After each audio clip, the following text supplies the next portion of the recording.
네, 기독교 한국 침례회 총회, 기침총회에서 대한예수교 장로회 총회 예장 대신 총회장에게 공문을 하나 보냈습니다. 제목은 김가람 목사의 거짓 사실 유포에 대한 강력한 항의 및 징계 요청의 건, 이렇게 제목으로 해서 보냈습니다. 그 내용은 뭐냐면 이런 거예요. 1.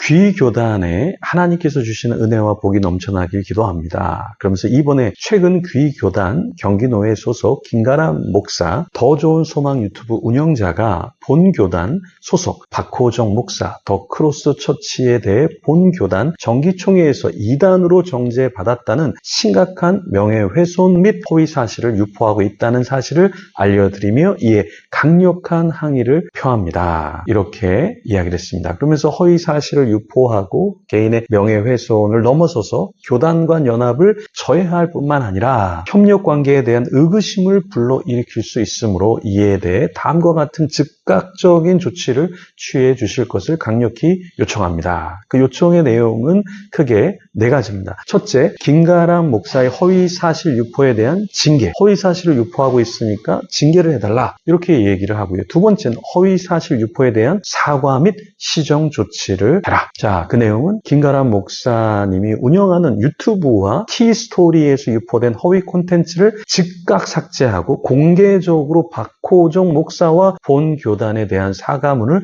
게시하도록 요청합니다. 이렇게 이야기했습니다. 그리고 세 번째 요청사항은 재발 방지를 위한 노력으로 앞으로 이와 같은 허위사실 유포가 재발되지 않도록 귀총회 차원에서 소속 목회자들에게 적절한 교육과 지도를 요청합니다. 아주 대단한 걸 요청하고 있어요. 그러니까 개인만이 아니라 이제 여기 교단에 속한 소속 목회자들에게 적절한 교육과 지도를 요청합니다. 이렇게 총회 차원에서 해야 됩니다. 이렇게 요청했습니다. 네 번째는 뭐냐? 문건 취득 경위 및 출처 제출. 자, 김가람 목사가 유포한 문건은 공식적으로 공개되지 않은 서류로 확인되는 바 해당 문건의 취득 경위 및 출처를 제출해 주시길 요청합니다. 자, 이 4가지를 하지 않으면 어떻게 한다라고 이야기를 하냐면 공문의 마지막에 만일 이 요청이 받아들여지지 않고 김가람 목사의 허위사실 유포가 계속된다면 본 교단은 법적 조치를 포함한 강경 대응을 검토할 수밖에 없음을 알려드리며 이러한 사태가 더 이상 확산되지 않도록 신속한 대응을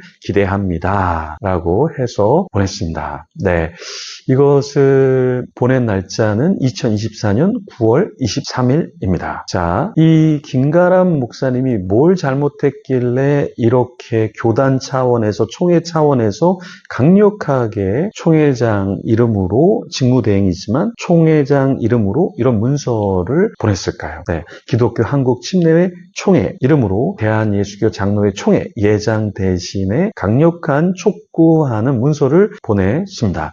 그러면 김가람 목사님이 정말 잘못한 게 있을까요? 일단 김가람 목사님이 어떠한 내용을 올렸느냐라고 했을 때 제가 한번 유튜브를 이렇게 찾아가서 보니까 내용이 잘 보이지 않았습니다. 네, 그 유튜브는 더 좋은 소망이라는 유튜브예요. 더 좋은 소망. 영어로는 Faith Guide라고 해서 Faith Guide, 더 좋은 소망, 이렇게 이름을 만들어서 사용을 하고 있는데 이 김가람 목사님 굉장히 좋은 유튜브를 지금 운영을 하고 계시더라고요. 이단에 대한 이야기, 부산광역시의 이단 구원파 교회가 어디 있는지, 전라도의 이단 구원파 교회가 어디 있는지, 충청도의 이단 구원파 교회가 어디 있는지, 네, 이단 교회가 어디 있는지를 계속해서 올리는 영상들이 굉장히 많고요. 네, 경기도 안산시의 이단 사이비에 대한 이야기, 그러니까 지역별로 남양주의 이단 사이비가 어떻게 포진되어 있는지 유튜브에 굉장히 좋은 내용들을 많이 올려놓고 있습니다. 그래서 유튜브에 올렸던 영상이 한 677개 정도 지금 되는데요. 참 이단에 대해서 알리는 좋은 유튜브를 하고 계십니다. 그런데 저도 여기 보니까 내용에 특별히 그 앞서 문건에서 이야기했던 내용이 잘 보이지 않더라고요.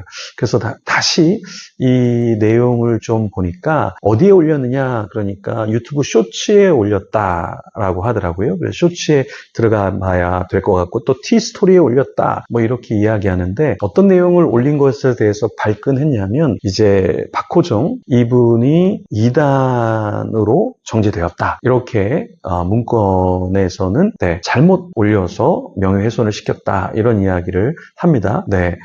지금 아직까지는 침례교에서 이 박호정 목사님을 이단이라고 정죄하지는 않았습니다. 1년간 계속해서 지도하는 것으로 결정이 났죠. 2024년 9월 총회에서. 그래서 아직은 이단이라고 말할 수는 없고, 공식적으로는 우리가 뭐 신사도 이단이다 이렇게 말할 수 있지만, 그건 신학적으로 내가 이단을 이단이라고 생각하고 이단이라고 말하는 건, 개인적으로 말하는 것은 종교의 자유가 있기 때문에 법적으로도 문제가 되지 않습니다. 그런데 이제 여기 문서에서 말한 것처럼 이쪽 교단에서, 예를 들어서 어떤 교단에서 이단이라고 말하지 않았는데 그렇게 말하면 잘못된 허위사실이 되는 거죠. 그렇죠? 그러니까 이단이 돼서 이단입니다 라고 말하는 건 괜찮고, 또 다른 어떤 증거가 아니라 내가 볼 때 신학적으로 이 사람은 신사도이고 신사도 이단인 것 같다, 그래서 이단이다 라고 말하는 것은 법정으로 가도 종교의 자유가 있기 때문에 이것을 갖고 명예훼손이라고 이야기하진 않습니다. 그런데 정말 사실이 아닌 허위사실을 만들어서 어떤 곳에서 이단이라고 판명이 안 됐는데 판명이 됐다, 이렇게 하면 허위사실이 될 수가 있겠죠.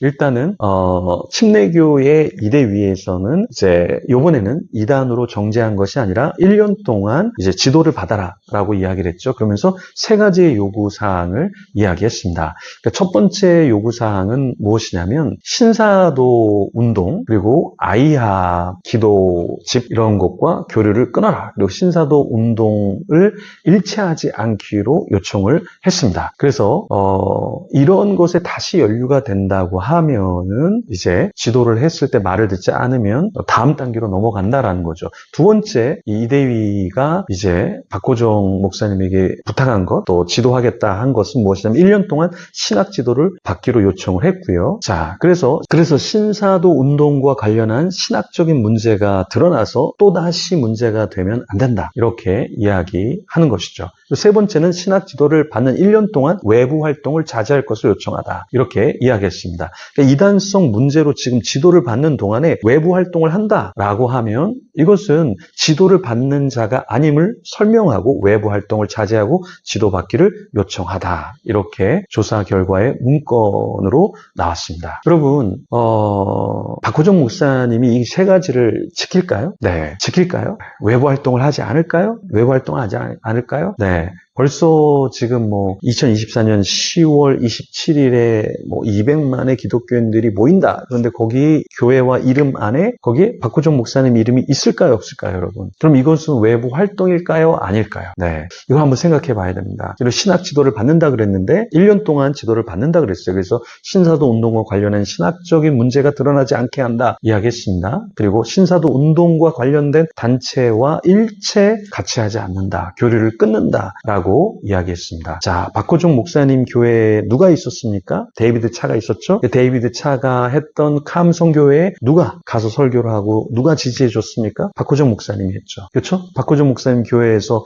박혁이라는 친구가 간증을 했죠. 그렇죠? 간증하고 박혁을 지지해 줬죠. 더 이상은 지지하지 않는다 그래서 박혁을 잘라낸 것 같지만, 박혁은 누구에 의해서 신학적인 혹은 신앙적인 롤모델 혹은 목회적인 사역적인 것을 배웠을까요? 네, 박호정 목사님과 1도 관련이 없다 이야기할 수 있을까요? 그리고 박호정 목사님이 하는 집회나 젊은이들의 집회, 데이비드 텐트 이런 걸 보면은 신사도적인 인물들이 굉장히 많이 나옵니다. 네, 제가 영상도 올려놨지만 거기에 보면 희한한 성경 구절 하나도 강해나 주에나 언급하지 않는 설교가 있습니다. 그렇죠? 예. 그런 것들, 그런 사람들, 이런 신사도의 흐름, 신사도의 사람들과 교류하지 않아야 한다라는 것, 이것이 좀 지도할 때 어떤 모습을 보여야 하지 않을까요?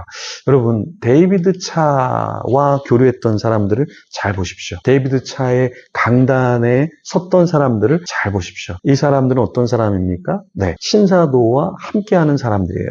지금은 데이비드 차도 영상을 다 내렸지만 데이비드 차와 함께했던 사진, 함께했던 영상, 거기에 올라갔던 영상이나 초청했던 영상들 아마 지우기에 다 바쁠 거예요. 그죠? 나는 신사도가 아니다. 이렇게 사람들이 이야기하면서 혹은 자신의 존재를 감추면서 전혀 신사도가 아니다 이렇게 이야기할 수 있는데, 신사도 인물들과 함께한 사람들, 그러니까 신사도 집회에 한 번 간 것을 우리가 신사도의 인물이다 이렇게 볼 수는 없습니다. 몰라서도 갈 수 있잖아요. 혹은 그 당시에는 그렇게 알려지지 않았기 때문에 갔을 수도 있잖아요. 제가 말하는 것은 단골 고객, 단골 강사, 이런 사람을 이야기하는 거예요. 그러니까 그 사람이 어떤 존재인지도 알면서 그 사람의 사상, 그죠? 데이비드 차 이렇게 만났던 사람의 이야기를 들으면, 만났는데 그냥 그 앞에서 대화를 하는 게 아니라 뭐 계시를 받았다고 뭐 방언으로 얘기하고 이야기한 그런 데이비드 차, 신접한 무당 같은 모습을 보이는 데이비드 차, 이런 사람을 우리가 조심해야 한다라는 겁니다. 김미진 간사님 왕의 지정 왜 문제가 됩니까? 직통계시 데이비드 차랑 다를 바가 하나도 없어요. 데이비드 차가 직통계시했던 것처럼 김미진 간사님도 직통계시로 하나님이 이렇게 말씀하셨습니다. 제게 말씀하셨습니다. 이런 얘기를 한다는 거예요. 손선미, 지식하윤 이런 분들 다 뭐예요? 정말 신접한 자처럼 그렇게 하나님이 말씀하셨습니다. 예수님이 말씀하셨습니다. 저에게 말씀하셨습니다. 이게 굉장히 신사도의 전형적인 직통계시라는 거예요. 이런 것에 여러분이 속아서는 안 됩니다. 김가람 목사님 아주 젊은 분인데 유튜브를 잘하고 있습니다. 그런데 여기 문건에서 말하는 것처럼 어떤 교단에서 하지 않은 말을 하는 것은 좀 조심해야 되겠죠. 그렇지만 이렇게 신사도의 사람들, 잘못된 길로 가는 사람들을 집어주고 바로잡아주고 사람들에게 경계하도록 해주는 것은 굉장히 귀한 사역일 수 있습니다. 우리 이렇게 참 귀한 사역을 하는 우리 김가람 목사님, 여러분 유튜브에 좀 찾아가셔서 응원도 해주시고, 이게 이단 사역이 사실 쉽지 않습니다. 여러분 이단들이 얼마나 공격하고 음해하고 또 저주하는지 몰라요. 그죠? 네, 이런 가운데서 정말 젊을 때부터 이단 사역을 잘 할 수 있도록 여러분이 댓글도 달아주시고 응원도 해주시고, 좀 아시는 분은 맛있는 것도 좀 한번 사주시고, 짜장면 한 그릇이라도 좀 사주시고, 아이스크림 그 1,000원짜리 하나라도 좀 사주시고, 카톡으로 잘하고 있어 라고 해서 뭐 정말 과일, 제철 과일 뭐 싼 거라도 뭐 10,000원짜리 과일이라도 좀 카톡으로 보내주시고 응원해 주시면 어떨까요? 그렇죠? 그래서 더 잘 사역을 감당하면 좋겠습니다. 여러분 기도해 주시고 함께 해 주시면 감사하겠습니다. 우리 김가람 목사님 응원하고요.